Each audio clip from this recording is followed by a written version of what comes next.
Well, welcome back. As you can see, I have my little mask, and I'm not sure how well you can hear me, so I'm going to go ahead and take this off.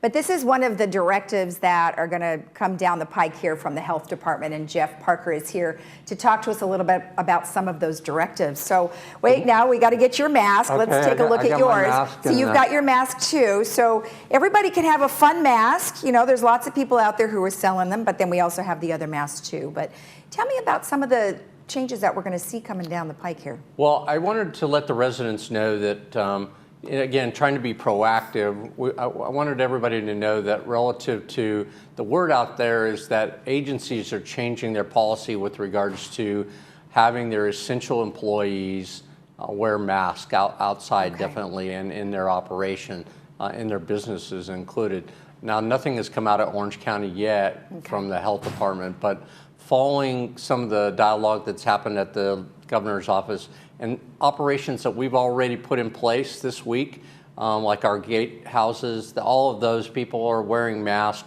All our full essential operations will be wearing masks. I wanted to make sure that the residents knew that, so they weren't shocked if they ran into somebody that normally isn't wearing a mask but now is. Because we want to step it up in our efforts along with everybody else in the state on the social distancing and protecting. And clearly they've now come to the conclusion that the masks help slow this process down or help the spread slow down and protect you as an individual from getting it to some degree. So wearing the gloves, I have my Smurf colored gloves on this morning. And wearing the mask, and it really doesn't come down to you have to have a certain medical type of mask or an N95. It can be a scarf. It can be any kind of fabric type of mask. So if you know individuals who are sewers at home who have the ability to sew a mask, talk to your neighbor, and if they have access to it, that's great. Anything to help you if you're going out there in the community, and certainly from an operational point, VMS is taking care of our employees and making sure that they have masks moving forward. Yeah, and there's also a few videos that you can go to online that show you how to fold up a bandana, and then you can use some hair ties that actually will help be it like a mask too, or even regular rubber bands. So there are a few things out there. That's a great idea. You know, it's interesting, and I'm glad that you let everyone know about this, because before the directive was put a mask on when you were sick yourself. So now everybody might have a mask on. So then you think, oh my gosh, everybody's sick. So good thing that, you know, you definitely let everybody know, because it's not that case. Now it's just everybody should wear a mask. Yeah, it's just another protective measure. It's a great idea. Yeah, so good. Well, that's a good thing, I guess, for the most part. I mean, they do get a little hot. It's probably a little uncomfortable, but again, especially with our gate ambassadors, we have so many people still coming in. We want to protect the gate ambassadors, but we also want to make sure that the residents or whoever's coming in is also protected. So we want to ensure that they're wearing masks. We want to make sure our people are wearing masks. This is a big step moving forward in the process of trying to slow this whole coronavirus thing down. As probably everybody has heard by watching the news, because it's on the news all the time, is that these are the critical weeks coming from here until the end of April, probably goes into May, but these critical weeks coming up to try to slow this thing down and the number of cases that are going to continue to rise. Exactly. Now, one thing I did want to let everyone know is that if you happen to be a sewer and you are making these kinds of masks, would you please email us at Laguna Woods Village TV @gmail.com, and we'll help get the word out so other people can have masks as well. So that's great. Now, looking at some of the numbers, you have gone to the site, and tell me some of the things that you noticed. Well, I went to the site this morning, and there are no new numbers, but they did have yesterday's, which there's 931 cases in Orange County, which is growing, up 50. So exponentially, it seems like that we're getting higher and higher. Still, knock on wood, keep your fingers crossed. Laguna Woods still is not posted on the site, because that means there's 5 or less. And so that's good news from us. And again, thanking all the residents for being very proactive. The one thing that I noticed, and I wanted to emphasize why we took such strong action the other day regarding the heirs and our concerns there, was that in the cases in Orange County, although percentage-wise the number of cases for those 65 and older is fairly small in a sense, around 20%. When it comes to the acuteness of the sickness, 53% of the people that have passed away, unfortunately, are in that age group. And if you take it down one category to anybody that's over 45, that's 80% of the deaths in Orange County. And that's a correlation throughout the state. So again, the risk factor for our community is very, very high because of the fact that it is very hard to come back from this illness if you get it severely. It is also prone to attack individuals who have preceded kind of activities, whether they've had lung problems or heart problems or any diabetes type problems.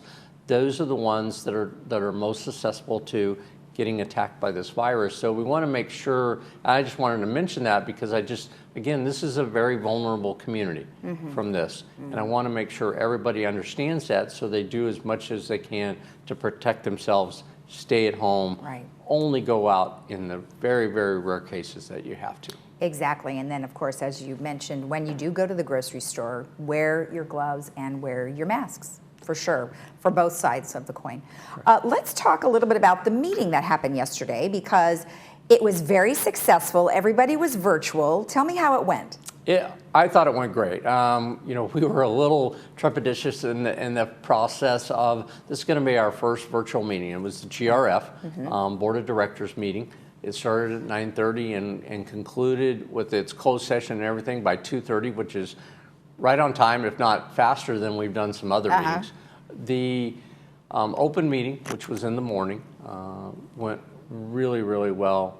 Both halves went really well, and it was amazing that the board members were very good at, we had practiced with them with regards to how to use their mics, when to wave their hand that they wanted to speak or put into a request. We have a chat box so they can put in a request to speak on the issue. We had comments and emails from our residents, so we were able to take those email comments that came in, and then we had a staff person there who announced those to the board so they could go through those items.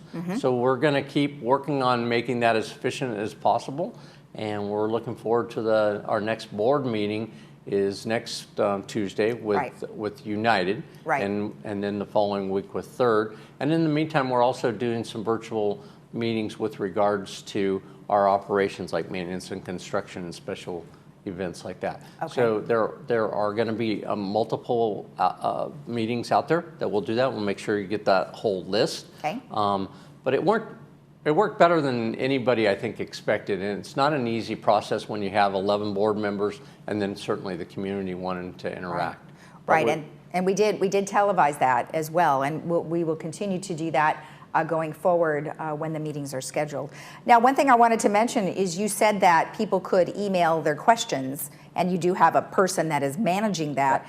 So make sure that when the meeting is going on live, you can email your questions to meeting@vmsinc.org. Someone is on the other end of that email who can take your questions and then present it at the meeting.